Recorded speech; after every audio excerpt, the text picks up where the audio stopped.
Day 3. All right, here we go. Yeah, man, we got a great guest on today. I have to go down to Cape May in the miserable weather today. Well, hey, come on, man. It's okay. You'll be all right. Yeah, I guess maybe I'll be all right when I don't know before it, but tomorrow will be great. Tomorrow will be Hey, man, it's as long as everybody's if you force the smile, buddy, force the smile, you'll be okay. Yeah, looking outside, it's like this is a beautiful weather to go to Cape May. Torrential downpours, dude. Craziness, but it's just gonna be great. So, third day in a row, and then taking advantage of that spring break. Yep, and then we'll take a little. We got some events this weekend, and we'll take a hiatus till probably next Friday, I guess, right? So, but yeah, we'll find. Yeah, next Friday is a good one. Finish up today with a great guest, Bergen County coach Rich Tuero, head coach of Lyndhurst High School. We just found out he's been there now 11 years. We'll let him talk about all the details of that. Really done a nice job of really building up that program. They had multiple state championship appearances, I believe. They've had some great athletes, great history there as well. We'll talk about that at Lyndhurst. It was one of the first. I remember. I don't know if why we were there. I can't remember because I don't think we played Lyndhurst at Powell Park, but it may have been we had to play there one day for something. I can't remember what it was, but I looked at that. They were one of the first people that had like a great weight room in there. They had a great weight room, and I'm sure it's only better now. But let's bring Coach on and talk more. Welcome, Coach, to the podcast. What's up, guys? How we doing? Good to be here. What's up, buddy? Good to see you, man. Thanks for coming on. I appreciate you taking the time. Coach, I think it was the All-Star game that you saw. Was it the All-Star game? Okay, that's what it was. I was trying to figure out what you guys have. Is it that the weight room is still? Yes, sir, man. That's my baby. Yeah, hell yeah. We have a beautiful weight room, beautiful facility. I tell our kids all the time, I'm like, guys, you have no idea. Yeah, you don't understand how awesome this is. Like, this is big time. This is college. Like, this is nice, and we've been taking advantage of it, man. The kids been working hard, and I'm actually really fired up. But we have a beautiful facility, man. We're just blessed, and honestly, it has to do with having people in different places of power that are willing to come together for the kids. That's right. Really the reality of it. Our board of education, our superintendent, our town, our commissioners all come together, and because our rec programs use it, so it's really for the kids all the way through. And we are lucky enough to have plenty of fields in Lyndhurst, which is why when you come to Lyndhurst High School, it's just a football field, and that's rare. Most places you see a bunch of lines all over the place. Oh, absolutely. You know what I'm saying? But it's mainly because we have, we call it our rec center. Down at the rec center, we have 2 big baseball fields, 2 softball fields, 5 soccer fields. So they didn't need to do it there. Yeah, we have a lacrosse field down there. So we actually are lucky. We have a lot of turf in Lyndhurst, which is awesome. Well, Lyndhurst has always had a really good commitment to sports in the town. Yeah, tradition, man. Tradition. Yeah. Big tradition.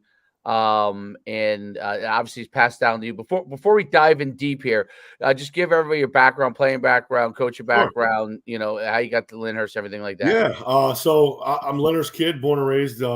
I got here. I actually started in North Bergen. My parents, I'm Cuban, so my parents came straight off the boat. Crazy story on their end. But we started out in North Bergen. I ended up moving to Lyndhurst in 3rd grade.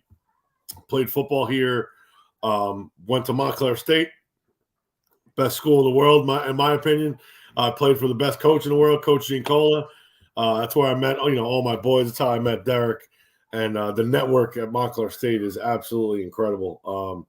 But that was what an amazing experience. Just getting to play college ball. I didn't really have a shot. I was I went to Lyndhurst High School. I wasn't all state. I wasn't all county, all world. I was in the BCSL national. I had heart. So I went to Montclair State. I'll never forget it. I'm like, with all these guys, who's all state? Who's this? Derek was a freaking all state player. Like, I was 2nd team all BCSL, but I said, yo, you know what? I'm going to play. I busted my butt. Yep. Ended up starting as a sophomore all the way through senior year. Never missed a game. Never stopped. I took pride in that shit, man. Like, I was like, yo, yeah, I didn't have all those accolades, but I'm going to bust my butt. And the reason I'm even talking about that is because I give that to Lyndhurst. Like, my coaches at Lyndhurst, that grit, that's what they taught us. And ultimately ended up pushing me to get through college and then coming back to my hometown and getting his job. You would think, he's a Lyndhurst kid. It was hard as hell to get this job, man. Getting my teaching job was easier than getting the football job. I went through 3 interviews, like crazy panels, all this stuff to get the football job because a lot of people wanted that job. There were some big coaches, Jermaine Johnson. He's at Montclair now. Jermaine Johnson put in for that job. Great coach. Zach Nascimento, remember Zach? Crazy guy, love him. Yeah. Also a great coach, So there was a lot of people going after that job, and I'm telling you, I didn't think I was getting it. I was like, I'm not going to get this job, and thank God I did because I couldn't be happier. I love these kids. I love this town. I love the tradition. I'm proud of this place, and I'll be here for life. We all get opportunities. I'm sure you, especially you, Coach Schuman, with all your success as a coach, you get these opportunities like little things, college, like, small time jobs, but some guys have dreams to do that. And thank God my family, my wife, and like made me realize, I got it all right here. Like now, I don't need to go and have a title or look cool in a logo. I got my kids right here, man. And I love it to death. It's my 11th season as the head football coach at Lyndhurst High School. I've been here since 2009. I started, Scott Rubinetti hired me in 2009 as an assistant. My first head coach here was 2014. And this is going to be my 11th season, and I still can't believe it. It's like, holy cow, how did we get here so fast? It's wild. Yeah, man. We had some good, we had some really good years, and it's really a testament to these kids, man. They worked their butts off. Never in a million. Like when I first got the job, my goal was like, I hope we can win the league one day.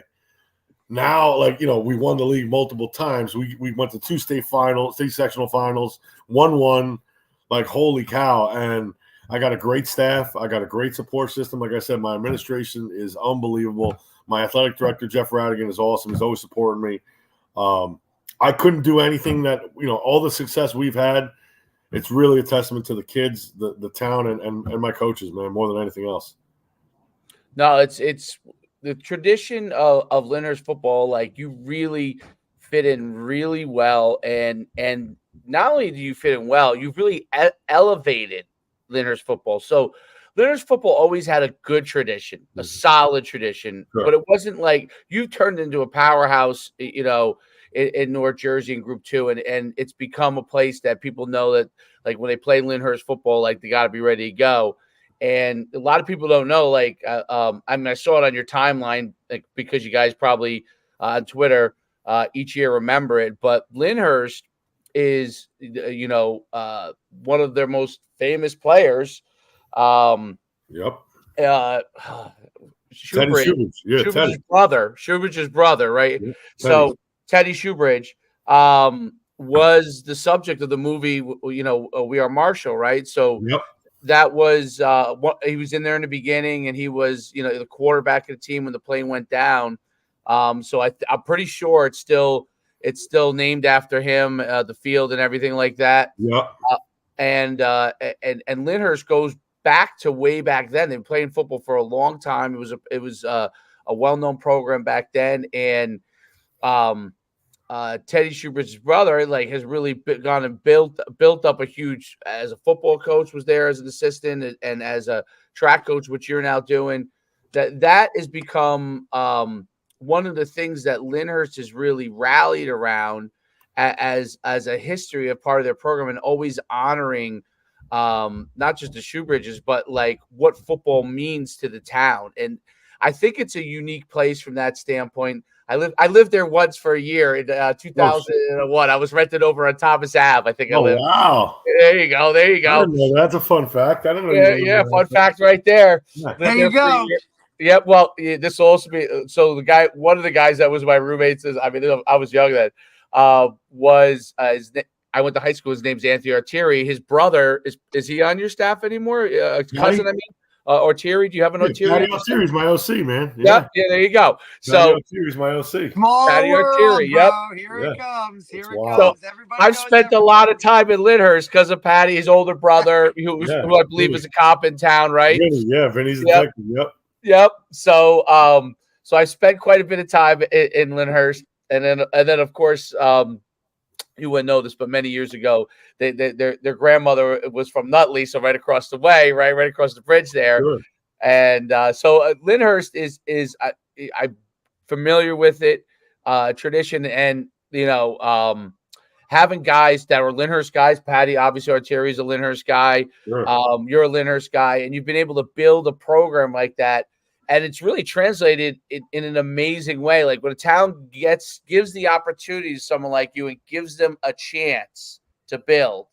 That's the hardest thing sometimes when you go back to your hometown, right? Sure. Getting the chance to build because people are familiar with you. They know of you, right? And you've had that opportunity. They've given you the opportunity, and you've really run with it. Talk about what the culture that is so unique to Lyndhurst. I touched on a little bit. I'm not doing it justice. Talk about that culture. No doubt. So I'm glad you brought up Coach Schu, Coach Vuno. Like these guys, these were my coaches, right? These were our coaches, I should say. And that's all, I have it. It's in my brain, all the quotes, tradition never graduates, loyalty above all else except honor. These are all the things I learned from my coaches, man. And all of our traditions, all of our Lyndhurst pride, everything is Lyndhurst pride. And it really comes from Schu and Vuno. And I'm so glad you brought up Coach Schu because Marshall is the same kind of school. And you see that from the movie and people learn that. But that community, all those people had is football, right? Like we have other sports here and baseball's huge here and track's huge here. But everyone always says, Richie, football drives the bus, man. It's the truth, the whole year goes off of how good football is. Like 100%. 100%. It's crazy, but that's what it is. And in a town that cares like this with the traditions we have, we're still doing our dinners on Thursday nights like we always did. We still do. We walk our L at the end of the season. So many traditional things that were taken. I got it from my coaches that were here, and they got it from their coaches from before. Yep. That's the pride in Lyndhurst. And there's, Coach Schu. It's so funny. Schu calls myself, Patty, and Joe Casagnetti the final guys, the final three to keep this thing going. And that's the truth. I mean, Patty Altieri does a great job with the baseball program. He took over for Butch Davidio, who is a long Lyndhurst legend guy, and Patty instills those traditions through the baseball program. Now I got track, like I told you. Yeah. I never in a million years thought I would get track, but luckily I got so close with Coach Schu, who I love with all my heart. I mean, we talk all the time. He's retired right now, and I know it kills him because I know he wants to be here, but he had to do what he had to do for his family, for his life, for his health. And for me, it gives me pride to just try to do great for him and show him, hey, Coach, I'm keeping this going the way you did it. To me, that means the world, and it's all based on, like you said, tradition of this town. It's hard to be a head coach in the town you grew up in. It's very hard. You navigate through all the nonsense. There's people, like you said, people know me. People think that, I'm going to make decisions based on how long I know you rather than the right thing sometimes. And you get put in positions. But I think what's helped me is just, I always say, do the right thing, right? Like whatever it is. And I navigate through the nonsense and through some of the, let's say, hate. There's not really much hate. There's a lot of love. But we get through that, and I have the greatest job in the world. I'm so grateful to be here. I don't ever want to go anywhere. I love these kids. Like, this year, my senior class, like I said, I've been here for over 14 years, but like this senior class, I've known these kids since they were little. Like Roddy Marino, I know since he's my tailback now, linebacker. I know him since he's 5 years old. Yeah, like Sean Bellinger. These kids and them I know these kids forever. I watch them grow up. Anthony Amaro, Sean Bellinger, Michael Longo. The list goes on. I mean, and it's every year, but now it's like, I watch these boys grow up, and it's the greatest thing in the world. I love these kids with all my heart. I have 2 daughters, so people always mistake me, but I call my daughters my girls, and I call my football players my kids. Those are my kids. Like I love them to death, and I know everyone knows it. Like I don't hide it. I'm out of my mind. I'm over the top with exposing these kids and giving them love and success on my Instagram and all that stuff. But it's because I feel like that's what I'm supposed to do. If I don't, who will? A lot of these kids have rough lives at home. They don't have all this love. And to me, it brings me joy to do this for these kids. I love my job. I love where I'm at. I feel so blessed. I literally thank God every day. You know, it's not about money. It's all about just being here in my hometown, helping out Lyndhurst kids, just like my coaches did for me. Yeah. The investment that the town has put over the years. You talked about it on before we got on, but in the facilities, the fact that you have you mentioned that you had a football. Your turf is football only, but it's not like the other sports don't have. They have ample fields all over to be able to play in, and their own fields. And I think that is, for those people who are listening, don't know Lyndhurst. Lyndhurst is a blue collar town. Okay, for the most part. I mean, I'm sure you have people, obviously, because it's so close to the city that go in. But for the most part, hey, there you go. There's one. You want to say hi? Hi. What's up, stud?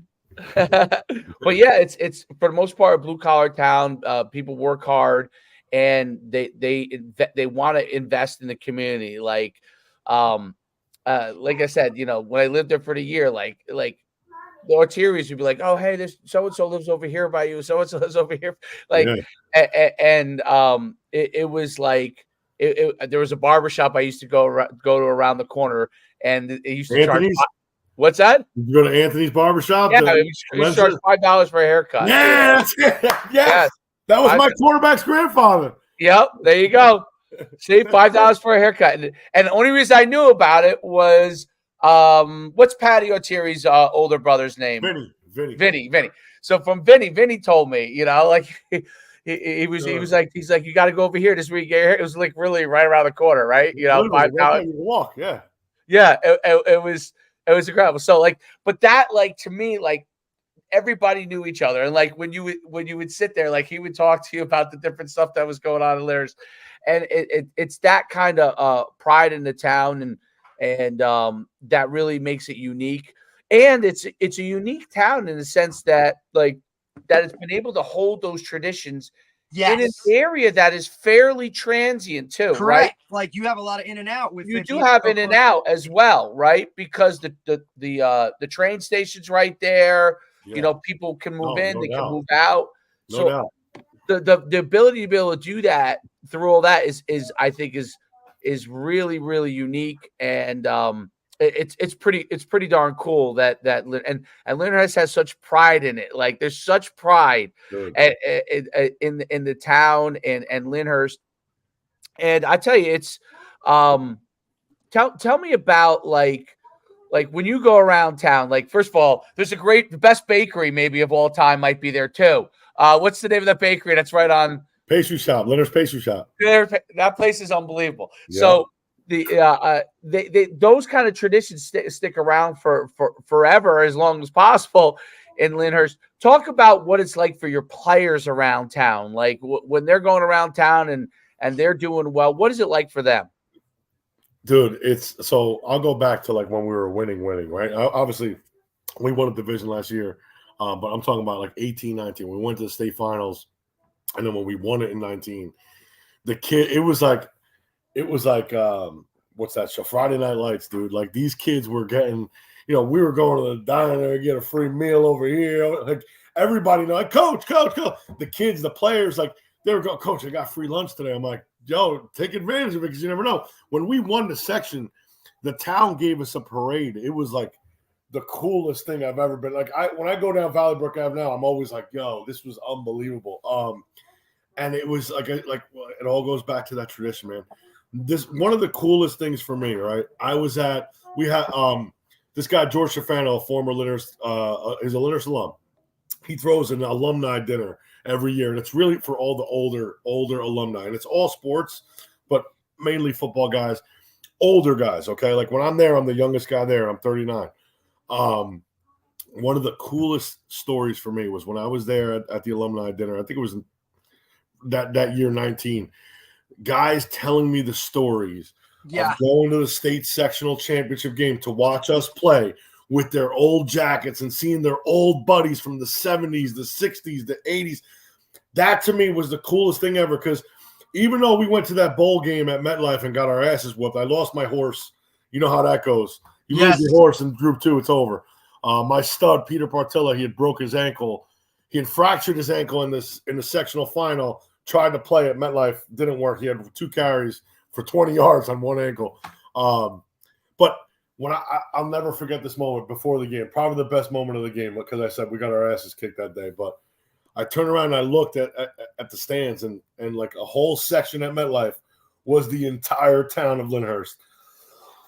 Excuse me. And it was so cool, dude. So cool. And that's the tradition. Everyone came out. All the varsity jackets you saw from the years, it was awesome, dude. It was just awesome. I can't express it any other way. It was just so cool.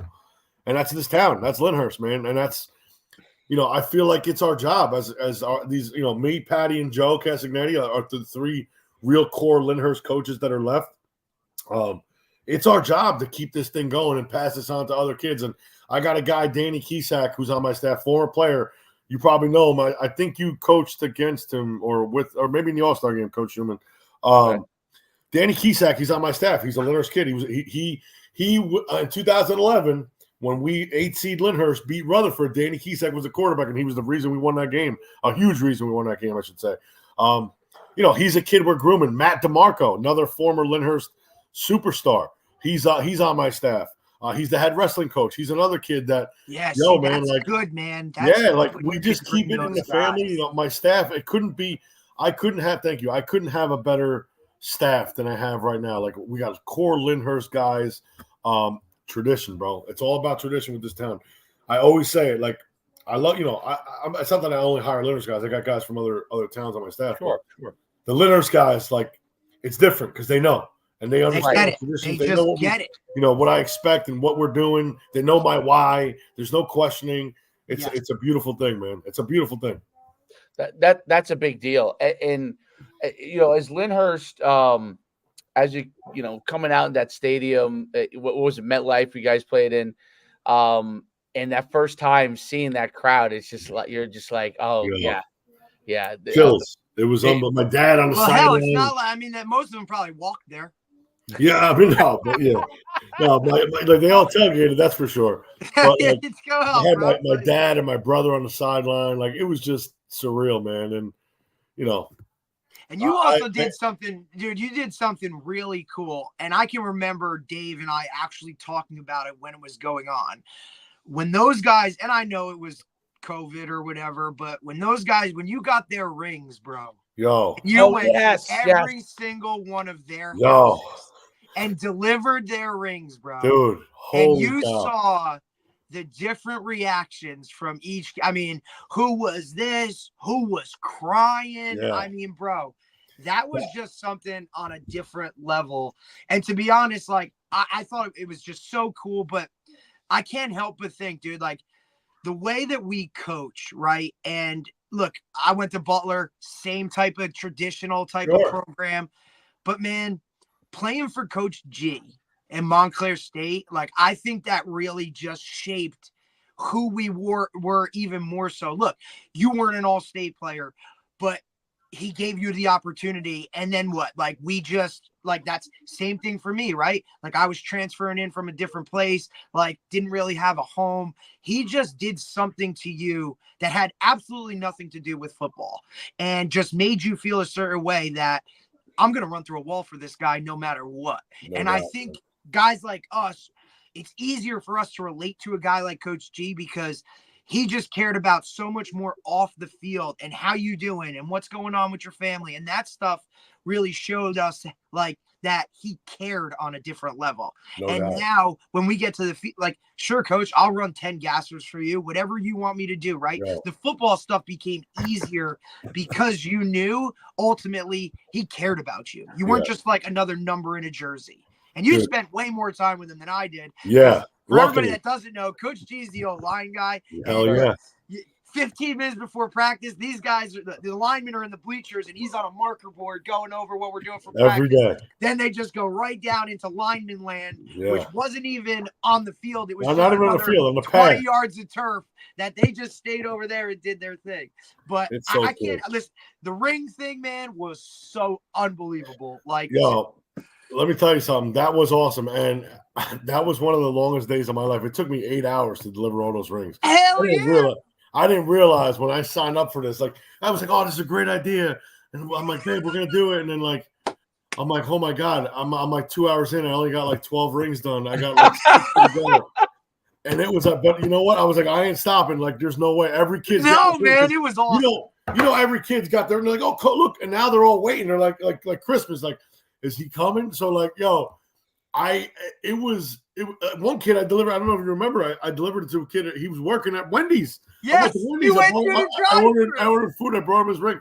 Jordan Werner. I mean, yo, awesome. Like it was so cool. And I was like, I had the ring sitting on actually this table right here where I'm at. I'm just like, laid out. These rings. We spent our whole lives waiting for these rings. Right. I got them, and I just did it. And you know, again, the support, the love, like that shit went viral. It went crazy. I was on NBC News. I was on national news.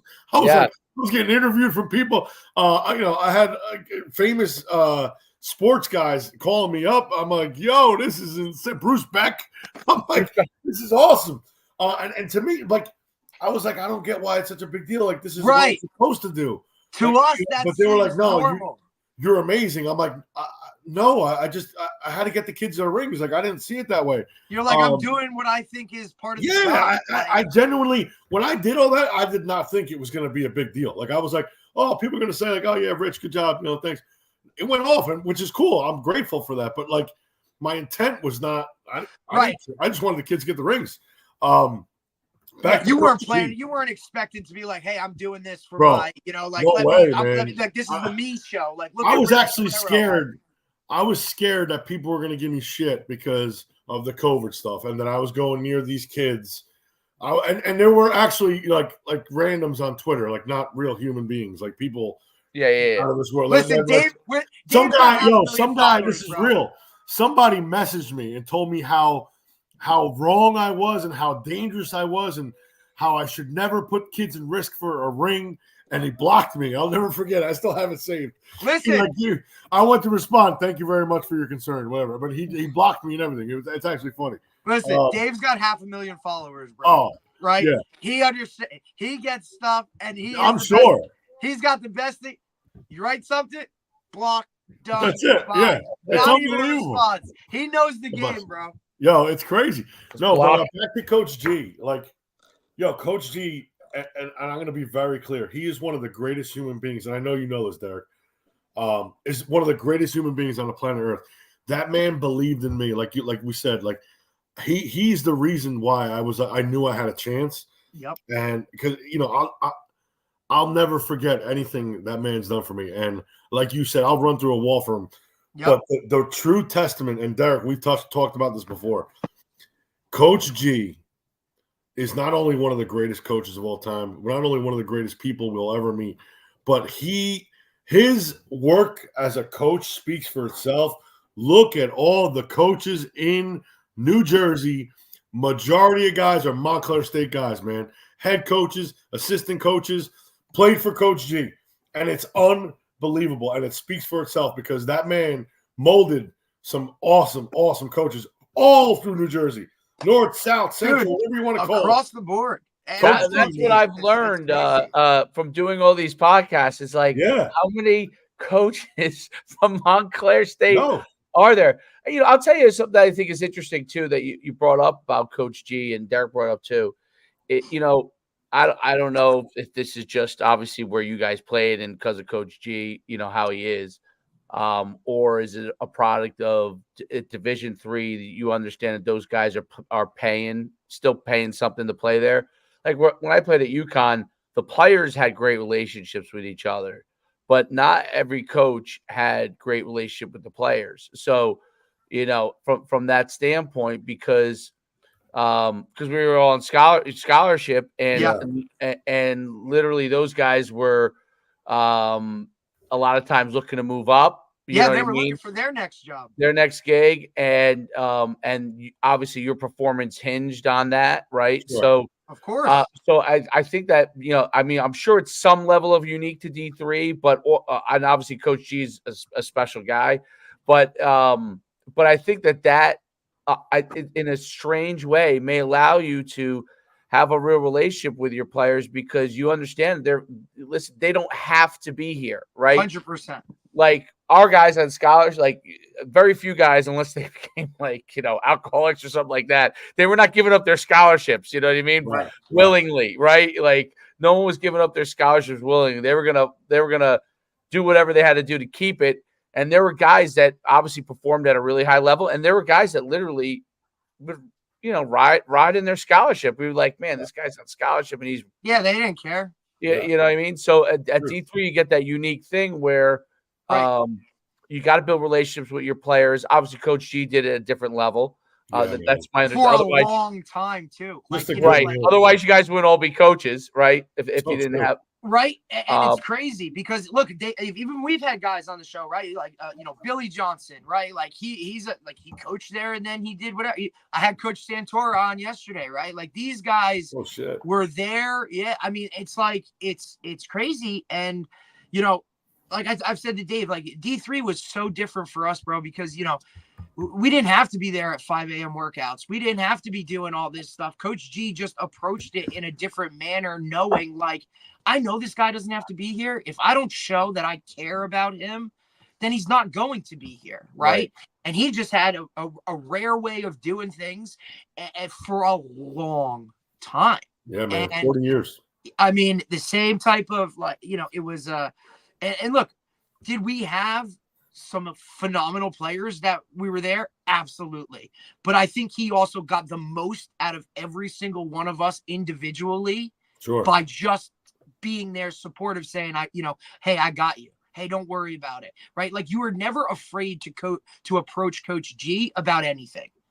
And I think that's so different because as a head coach, I mean, how many of these guys can walk up to their coach and explain a situation to him and be okay? And, hey, coach, I got to leave a little early today because I got this for school.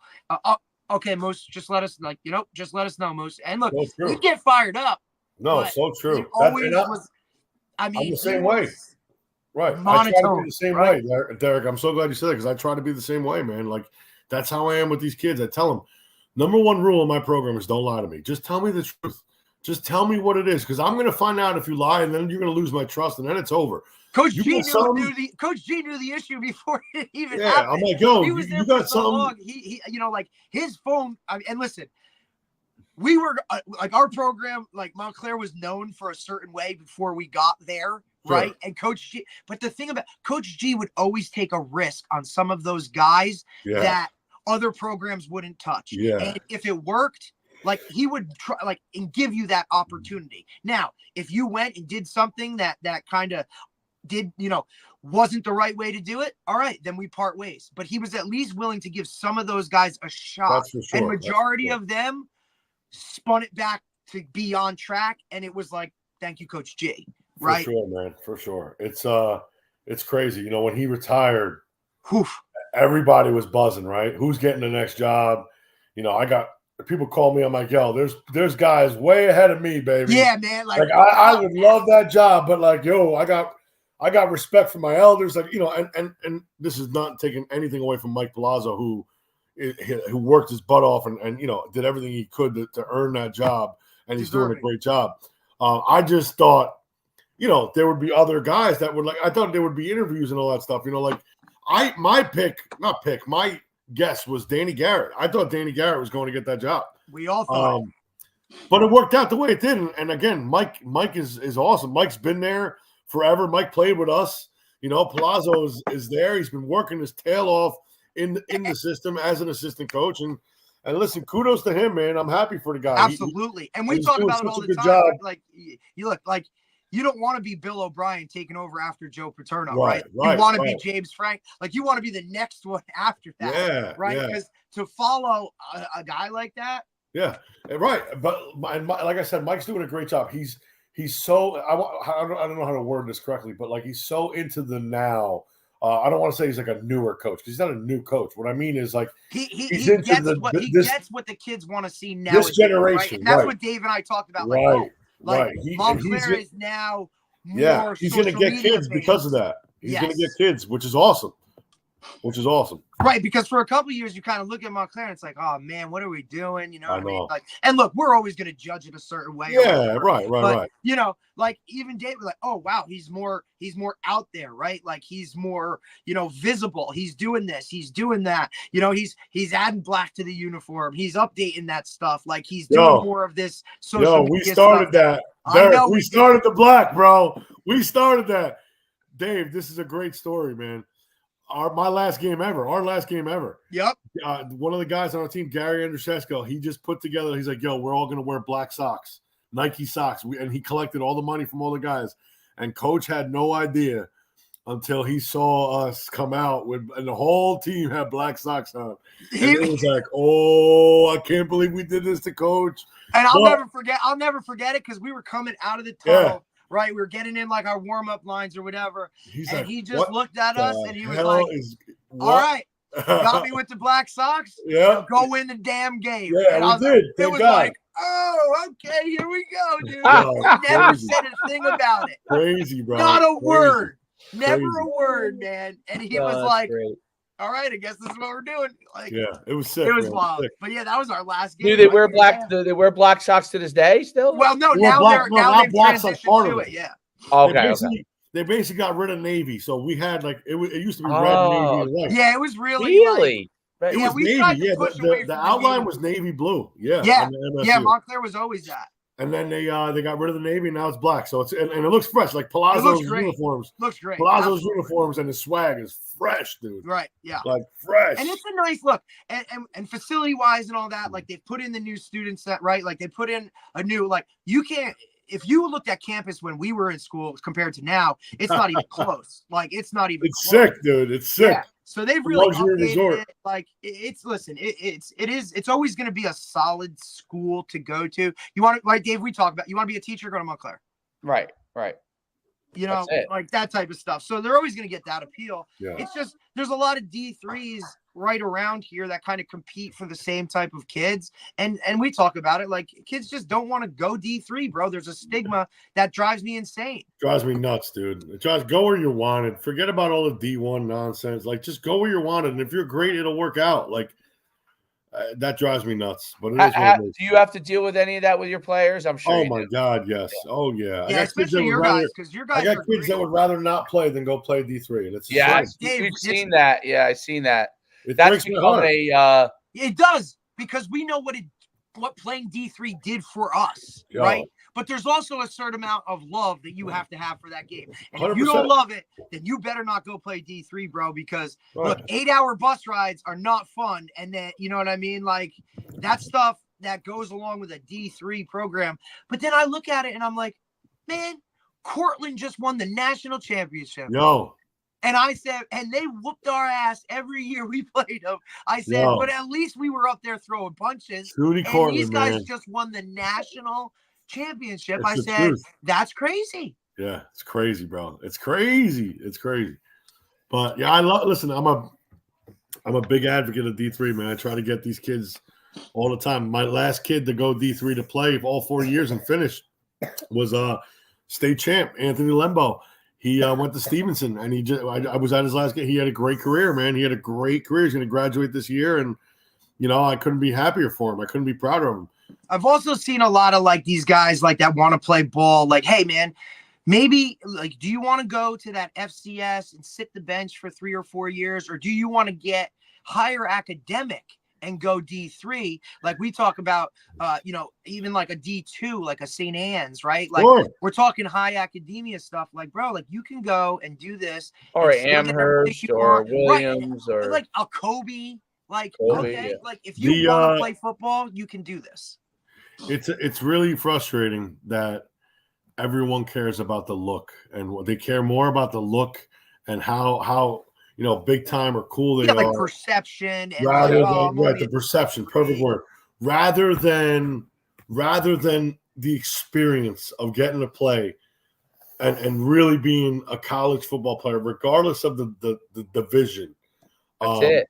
You know, the memories I have from college, like Derek, when we see our guys. Like, how great is that? It's priceless. It's like nothing's changed, dude. It's like you're priceless. still back The with network. you're just back in the locker room and somebody's taping my lock. Yeah, we had those beef things. Like when I see the boys from Montclair State, like it's like, yo, it never changed. Like, yo, what's up? Like everything's great. We're just older. That's it. It's just like you it's go really right an back awesome to thing.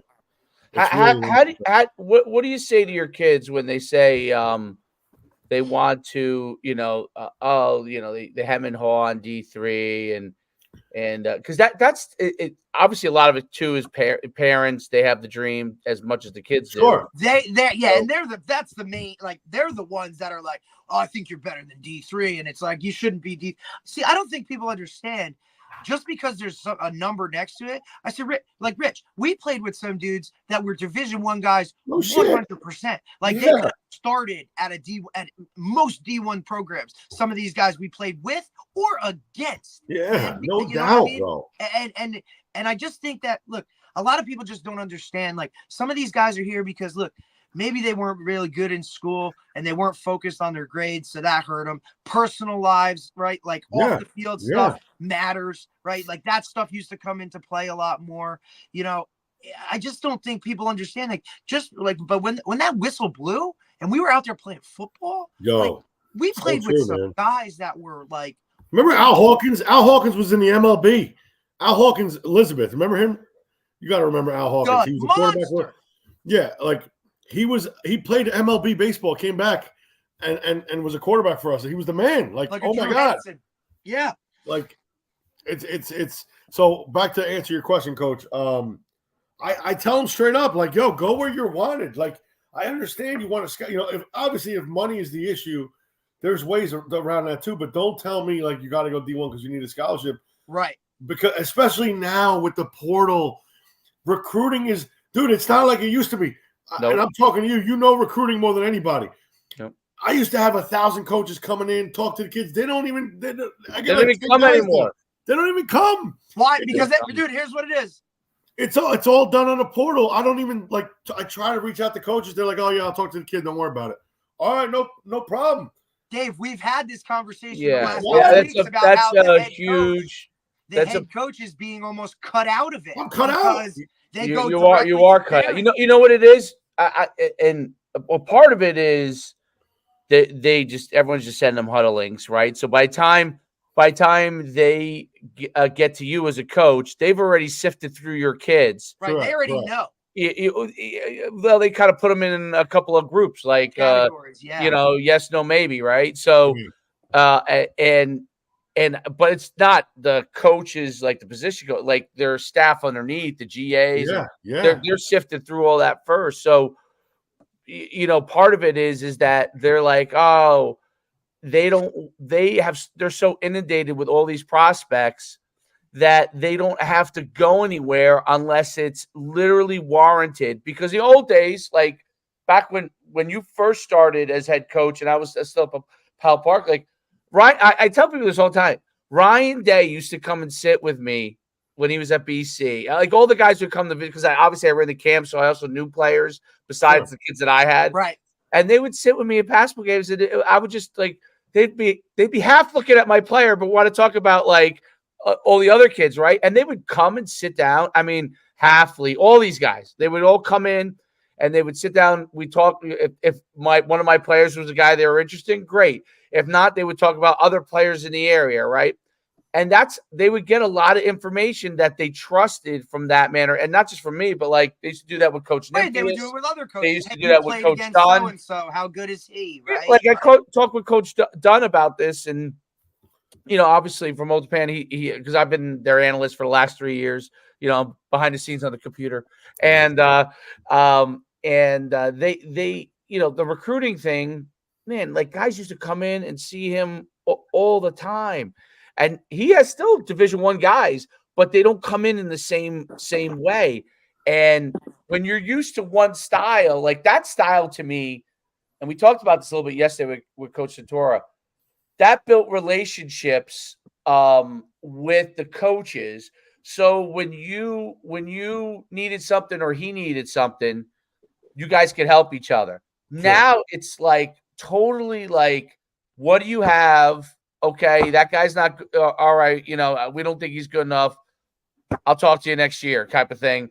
Or it's like, it's very one-sided, or you're pitching a player, right? Because you don't have the relationship with them. And because this guy's been in 5 schools in the last 5 years, right? So that part is really hard. And I use this story all the time, Scott Lakatos, because I don't, obviously I haven't seen him in a long time. But Scott Lakatos, didn't matter what college he was at, he always recruited the same area, right? So you built a relate, whether he was at Rutgers, UConn, whoever, Georgia, he still recruited the same area. That's changed dramatically. The guys who are recruiting your area, you don't know. Be dealing with a new guy every 2 years. It's so true. Every 6 months. I'm always dealing with new guys. It's crazy. It's not what it used to be, man. The only consistency has been like Monmouth. Monmouth has been consistent with Coach K. Cal and Coach Callahan. Bro, and it's just rare. It's just rare in any facet, right? Like you're not seeing, even if it is the same head coach, you're not seeing the same assistant coaches. I mean, we've seen guys 3 schools in a year, right? Yeah. All the time I text a guy. Like, perfect example, my running back is interested in Norwich. So I know Nick's spouse was there. So I reached out to Nick's spouse. He's like, yo, I'm not there anymore. He puts me in touch with another guy. And I'm like, all right, let me call him up. And then that's difficult for you to that's difficult for you to navigate too, because I remember this at the end without it hadn't changed completely yet when I was at Red Bank, because once COVID happened, then transfer portal really became a much bigger deal, like 22, 21. But I just remember, like, okay, texting a guy, hey, I got blah blah. He's like, I'm not there. Exactly what he said. I'm not there. And then the new guy comes in and he doesn't know you. You don't know him. And you're trying to repitch him. Right. You know what I'm saying? Because basically, this is one of the interesting things. Like, they have the guys on the list, but when a new guy comes in, it just names them. He just grabs those names. Okay, I got to go here. He doesn't really know that much until someone green lights a guy to him. He's not hard pitching you on a kid. Like, and he's just basically taking information. And the relationship building is the thing that is the hardest, because when guys not just change schools, but change responsibility areas. So they used to change schools every few years, maybe, but they stayed in the same area of responsibility. Sure. But now they're shifting their responsibilities. Sure. That's what I've noticed is so different. Like, different guys are doing different things. And, because the new place they're at maybe wanted a different thing out of them. Right. Or hey, this guy knows that area better. I want that to makes it here. Navigating that. And now the kids have to navigate a lot of it on their own, right? And because I just talked to nobody in the era of information, nobody knows anything. They know absolutely nothing. Nothing. It's so true.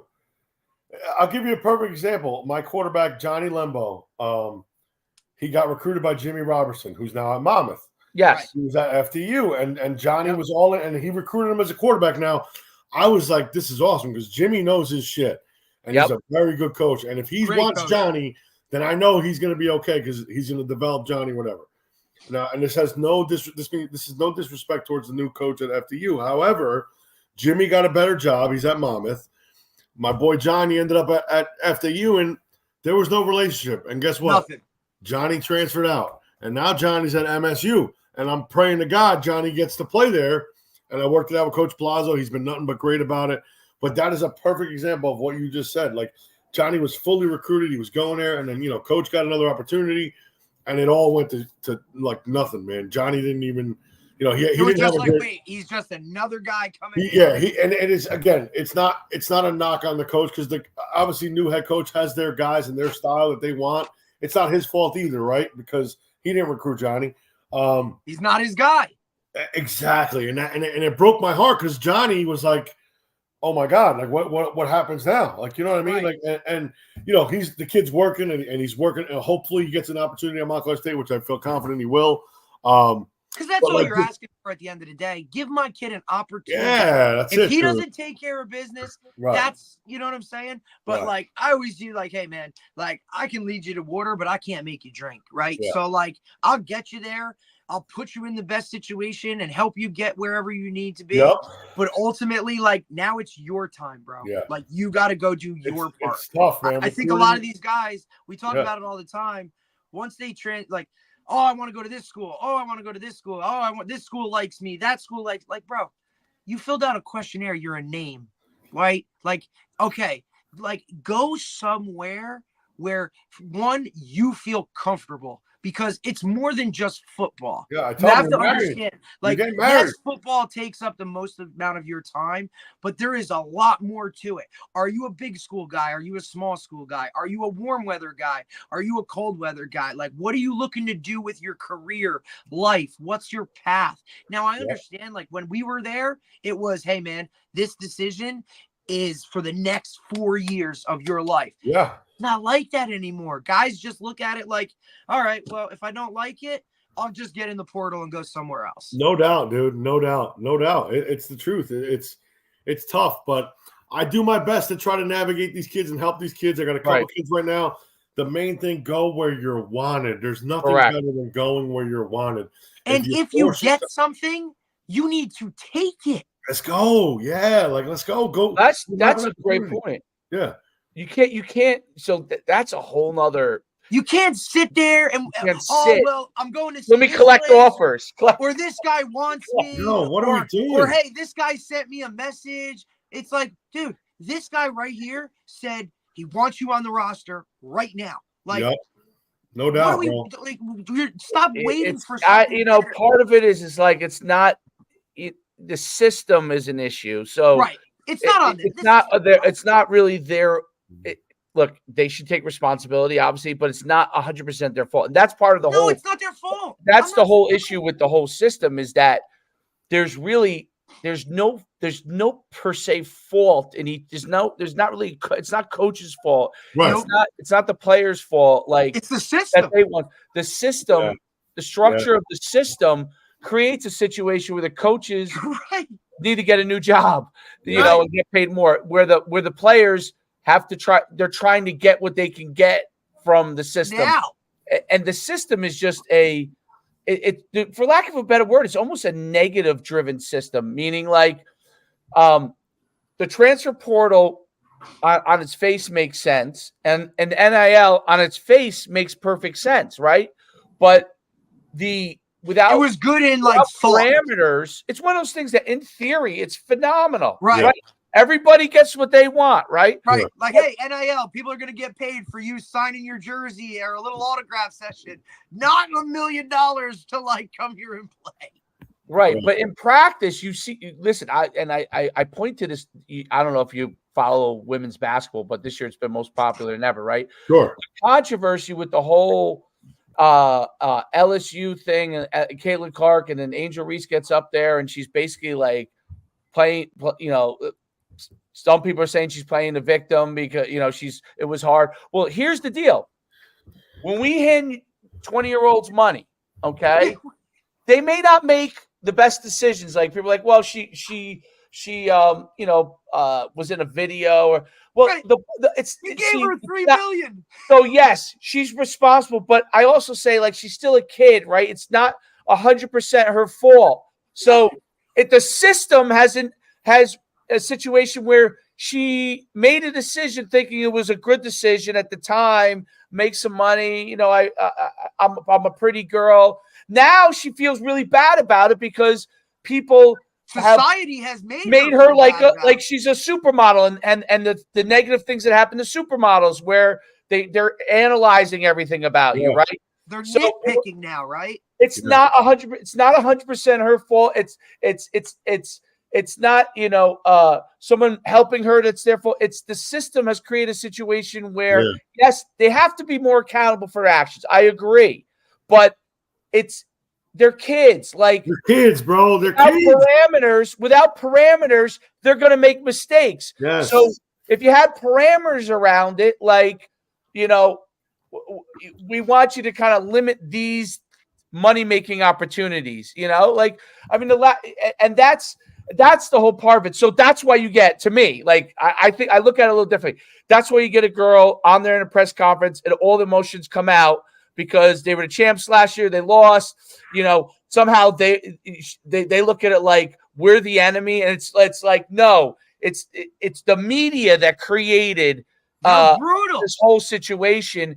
And unfortunately, without parameters in NIL and the transfer portal, like they're trying to get some, but without the parameters, situations like that happen. And a kid, to me, a 21-year-old, like I remember when I was 21, I made a lot of mistakes.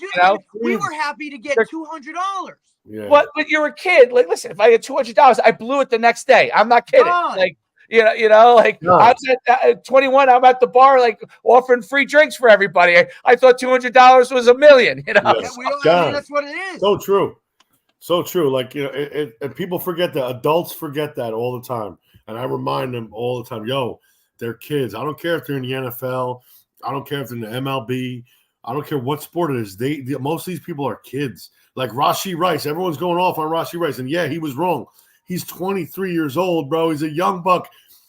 He's just doing kid shit, and he shouldn't be. And I'm not saying it's okay, but why would he do that? Oh my God, he's a kid. And the relationship that you had with Coach G, right? And Derek had. So as a kid, 15 years ago, 20 years ago, before something like those things happen, you would have felt more comfortable going to your coach and just either turning yourself in or just saying, like, I remember, like, even back when I played. Like, our coach would be like, something happens, you call me immediately. Like, he wants to know so he can get to it before it gets. Yeah, well, listen, we're not saying he's going to do the wrong thing in this situation. If guys were in jail, he would say, call me. Yeah, like if something happened, a guy went to jail you call coach. Like, he's going to try and help you. I can't explain to you. I mean, think about it. Through all the years, man, you know how many times that's changed. They have real mentors. They don't have mentors the same way they and a high school coach is a great mentor, but when they become men, they also need like a college coach as a mentor. Like, absolutely, like somebody it's like close. Like, yeah, you can call your high school coach and coach, man, whatever. But I'm not there. I don't know this situation, right? Like, and that can all be handled by just picking the right place where you're wanted. Right. Absolutely. Yeah. It's tough. And there are, listen, you will make errors, and you're that is why the portal is there. But I do think that you're 100%, like, there has to be that kind. Listen, I talked about this too. Like at the Division I level, Division III, I don't think it's necessary. I just think more stability is probably necessary. But at the Division I level, like personnel departments, I think are going to be very important. So the coaches can really just be coaching football and relationships, and not have to recruit until the personnel guy, like in the NFL, hands you what's your thought on this guy. Here's the 10 guys you need to message. Which kind of stinks for the high school coaches, but as far as from a relationship standpoint, when they get there, at least they can know, okay, personnel department is the majority of the recruiting is going on there down the line. And then the coach just kind of rubber stamps it. Yeah, this is a guy I can work with, right? And now when that kid comes in, hopefully he can build a relationship with the coach.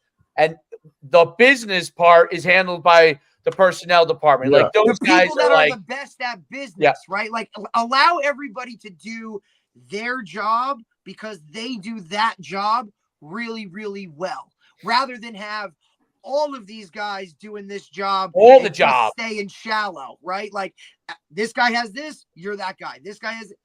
I just feel like that's a better way to maximize your people's skills and ultimately help everybody come together. No doubt. Right? Like who wants to be a Division I, college coach where, all right, I just got off the field. Now I got to grade the tape. I got a meeting now. I got to make sure I send all this to these recruits. This guy's coming in the building. Like, just coach.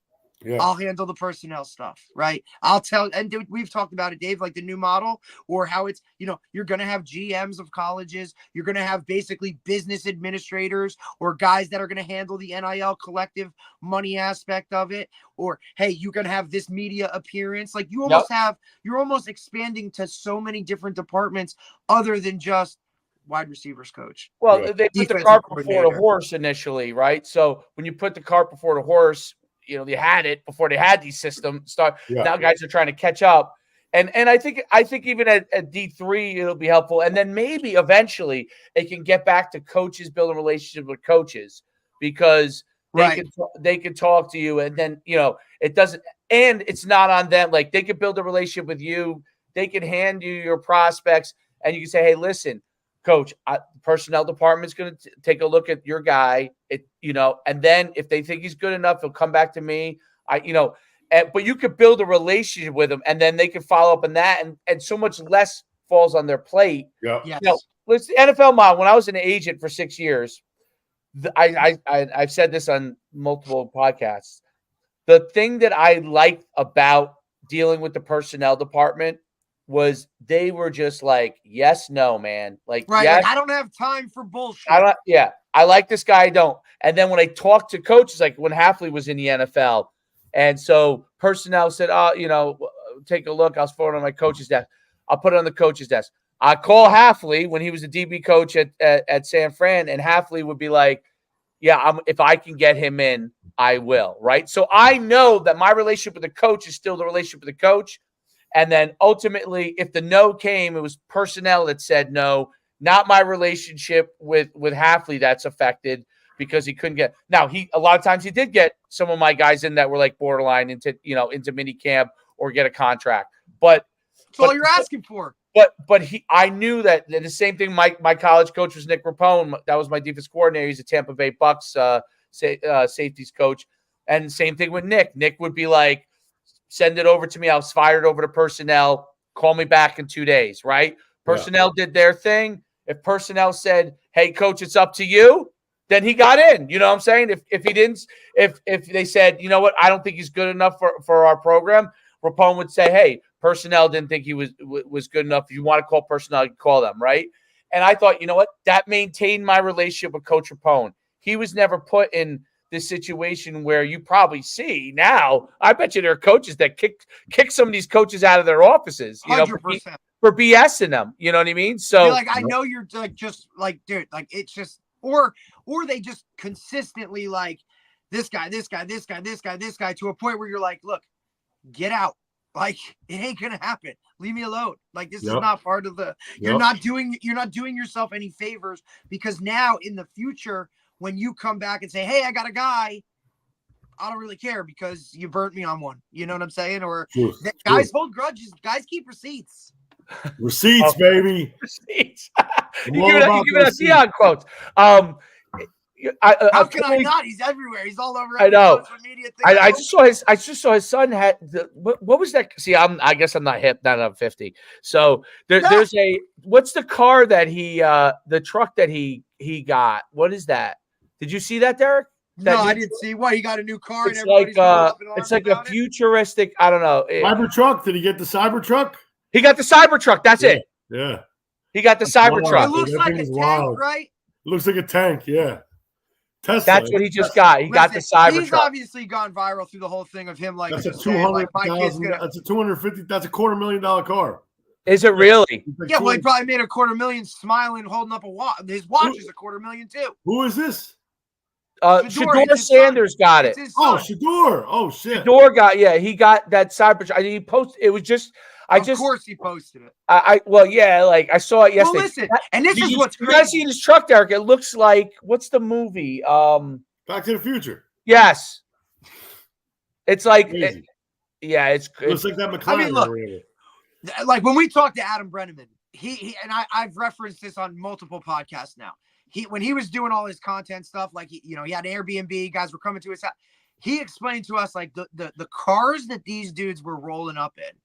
He's like, everything was over like 70,000, 80,000, 90,000. I think about what we rolled up to practice in. I'm sure. I still roll up in a RAV4. So I'm pretty sure I still have. I have a RAV4. Yeah, buddy. I got a 2008 Ford F-150, baby. Oh, there you go. I ain't rolling in nothing new. I got my 2008 baby, my truck. Listen, I like I said, I think I still have parking tickets from Montclair State, so we're good. Hey, I got a question. Totally shifted gears a little bit about. So obviously, you're in the county that has some of the best parochial schools. Sure. Do you have? Because I always thought that Lyndhurst had a little bit of isolation from this, but I could be wrong. Do you guys retain players at a higher level than you would say like your peers around your area from? Definitely. So and if we don't, I don't want to word this without being arrogant. Be arrogant. You're sometimes fine. I lose kids, but they always come back. Okay. Yep. They always That's come nothing. back. Listen, that's normal. Sometimes I lose kids, but they always come back. But I think the culture we built here speaks for itself, and kids don't want to leave. We have great facilities. That's what I was just going. Facilities itself, dude. The facilities itself, we have great coaching. We have, all three sports. I'm talking boys' side, but like all three seasons, rather. We have great coaches in the fall, winter, spring. A good way to put it. So I feel I am a little arrogant about it. I feel like we got it going well here, and I think kids are silly if they go somewhere else. Now, regardless of your talent and how good you are, because I think that you have a great opportunity. We have connections too. Speaking for myself, I know tons of guys in college and tons of people, right, especially knowing you and everyone else. Like, if we have someone that good, we're going to get them looked at. And Rutherford just showed very strongly how true that is, because that that tight end Ward was an absolute specimen. And he didn't have that many. I think he had one touchdown last year, and it was against me, wide open. I'm yelling on the headset, why are we leaving Travis Kelce wide open when we know he's getting the ball? Fred Kitchens is in the end zone. Pre-game, my D coordinator is like, guys, they're going to get this kid the ball. His OC is here from UNC. We had him double covered. Somehow we leave him wide open for a 70-yard touchdown on a seat down the middle of the field. I don't know how that happens.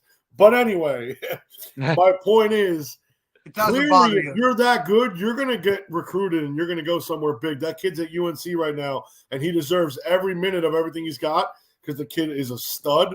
Right. And so you don't have to leave Rutherford. You don't have to go to DePaul or Bergen Catholic to get recruited there. As a matter of fact, I think you're at a disadvantage if you're, you could be very good and not play. Look at Nolan James. I know his father well, my boy.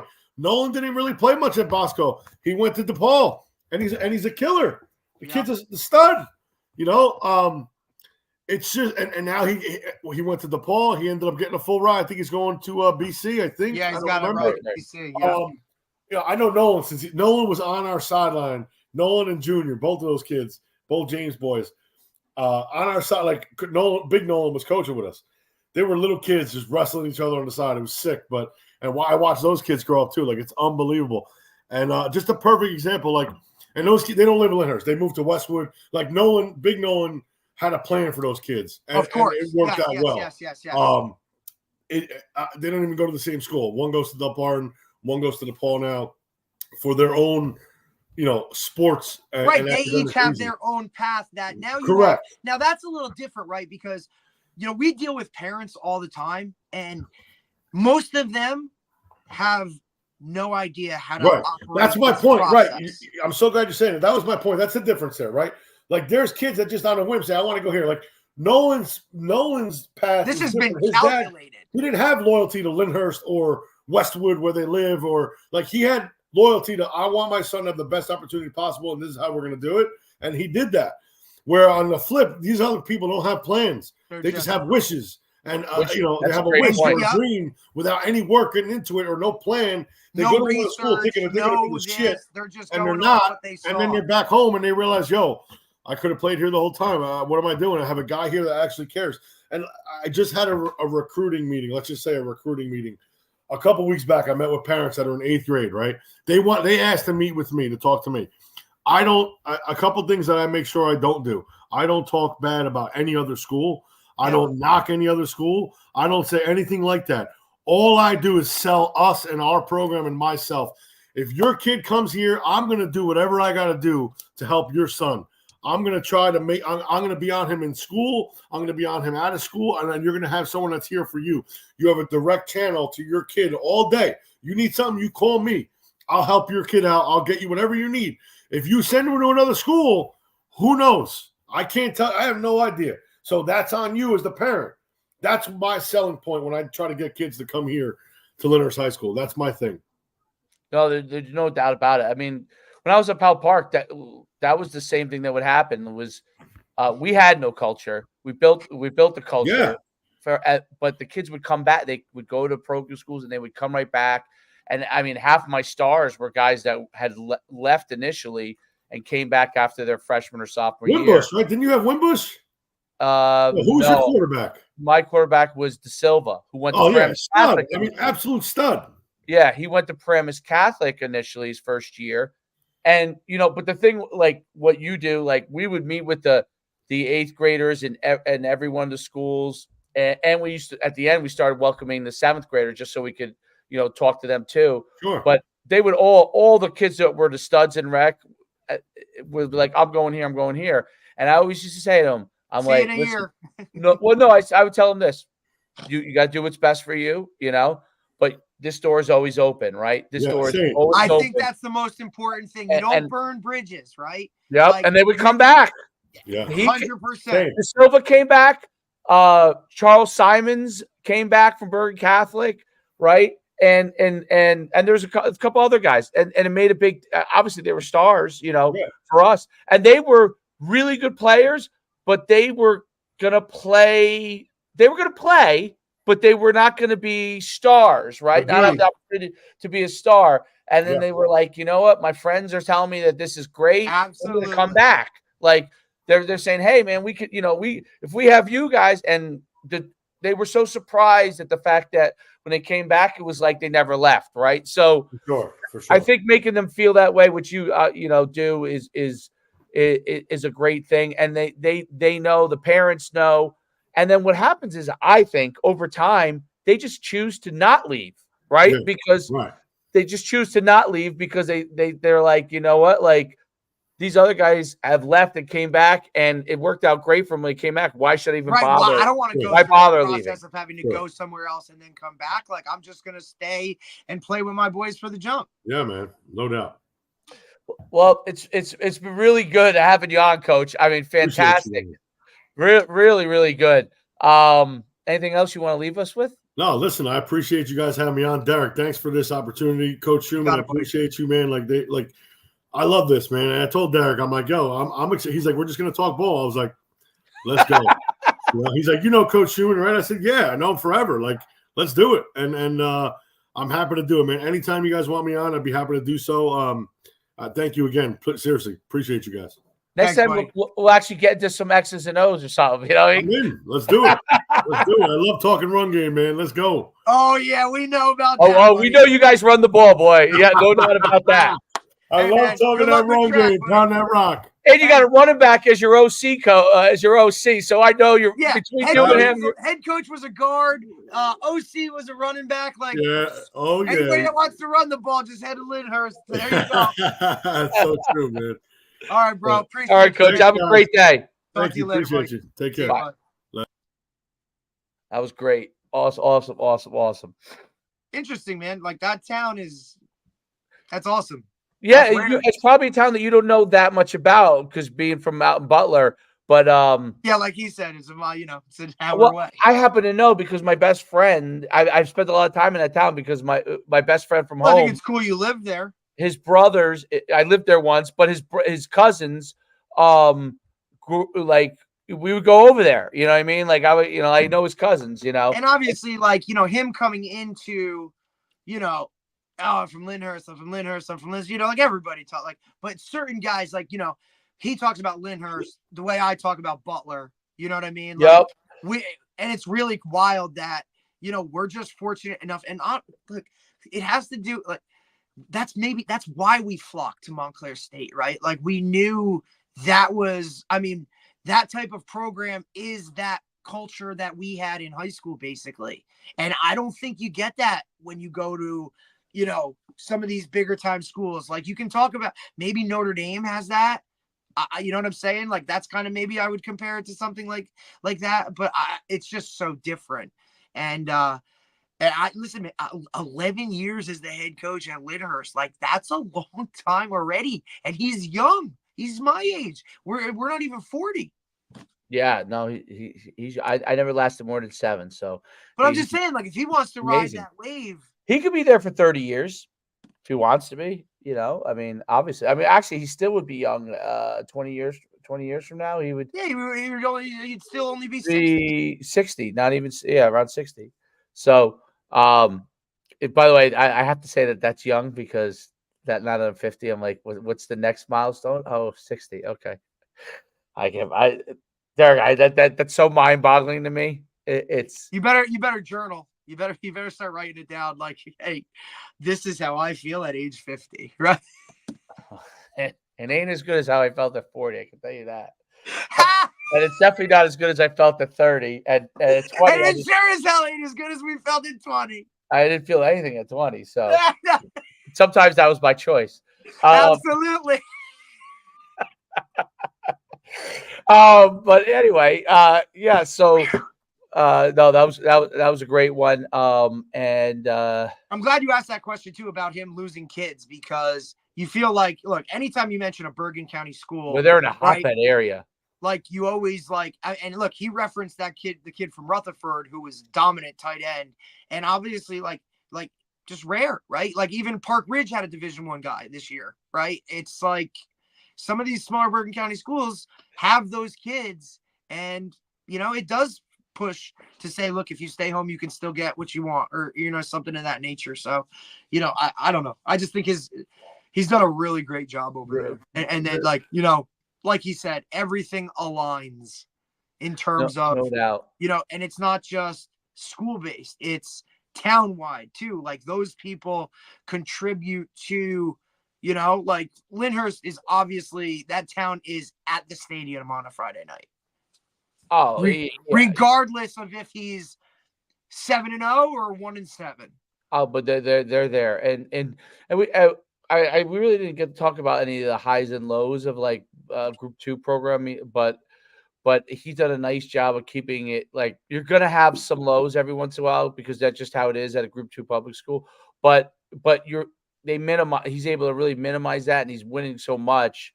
And Lyndhurst has always had, like, going back to when I was in high school, they always had athletes and they always had guys that were fast. And it's funny because when I was in high school, there was a couple of really good football players they had that were a couple years older than me. And I remember we were running track against them, and they were jacked. And I was already pretty jacked, but I was like, but you're just like this guy. That's what I want to look like when I'm a senior. Right. I want to be yoked like that in my tank top. You're guinea pig. I was, by the way. I was, but I want to be yoked like that, running around in my tank top, in the hurdles and stuff, because I'm like they'll notice me. I'm yoked like that, But they had a big weight room tradition. Like Coach Shoebridge was like that. He was amazing. I also think when he's great friends with my father too, Coach Shoebridge. Of course. I mean, you would think Bergen County guys that have been there a long time, seeing the same faces. I mean, think about it. How many times has your dad competed against him in track? Oh, they used to have great competitions. But I also think that when you can take what he's done culturally, right, and bring it across sports in the school, now it changes everything. Because when these guys go and run track, it's the same type of mentality as when they put a helmet on. Think of the bases they cover. So the OC is the baseball coach. The head coach is the track coach. I mean, you're covering the two. And then what did he say? He said another one of his assistants is the wrestling coach. Right. So they're covered. So you're seeing. So you're seeing the same type of culture every season as you move along. Now it starts to trickle down to, and they work with each other. This is the school culture, and they're going to work with each other more. So that's the other thing that I think. That honestly, Lyndhurst's model is the model how it used, like back when I was in high school. Maybe start a little bit at Butler, but we like how it was in our high school back in the day. Oh, it was the same for us. Yeah, like that model. Like the assistant coaches, like they just went like who coached basketball, who coached. I'm coaching with him. Exactly. Who does track, who does baseball, who does even like it's the rare thing. Even this guy. Hey, this guy does girls basketball. Right? I like about Lyndhurst that what they're doing with that is they're not afraid to give the core guys in football multiple stipends. Meaning, you're the head baseball coach, you're the OC, you're the head football coach, you're the head track. Like, if you notice that a lot of public schools and they got to spread it around. This guy's basketball. This guy's baseball. Nobody coaches with each other. spreading around all the one. Oh, this guy's in the building, so he can be that. He can do this job. And how about like, hey, this guy's a really good. They're on each other's staffs. Like this guy's a good coach. Like, hey man, this is your season to be the head coach. All right, now, hey, this is my season. Like, right. It's kind of like what Depascale does at Montville. Oh, okay. I don't know. So like, well, he coaches all of it himself.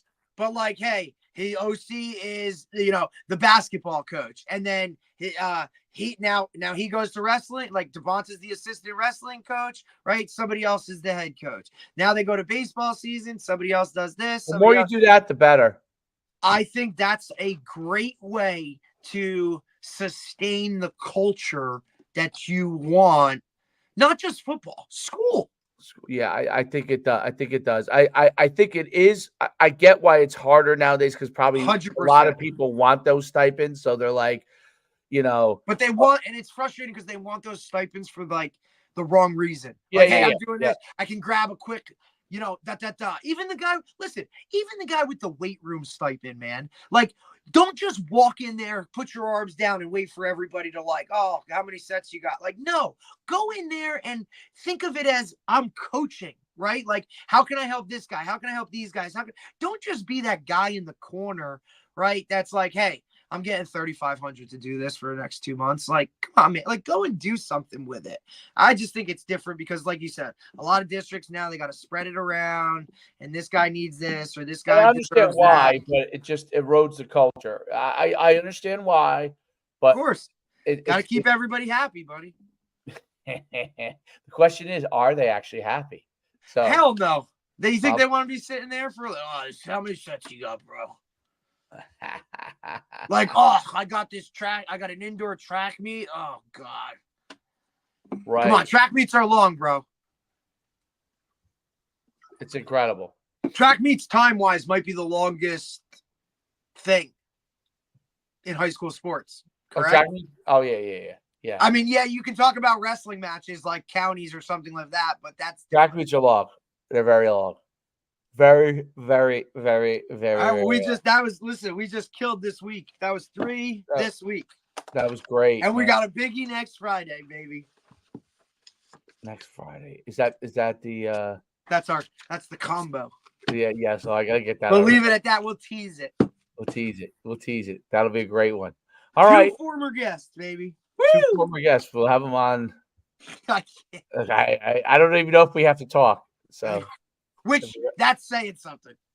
We might not even have to say. We might just have to throw out some questions and let them go. But all right, we'll get off and we'll see you all next time. All right, guys.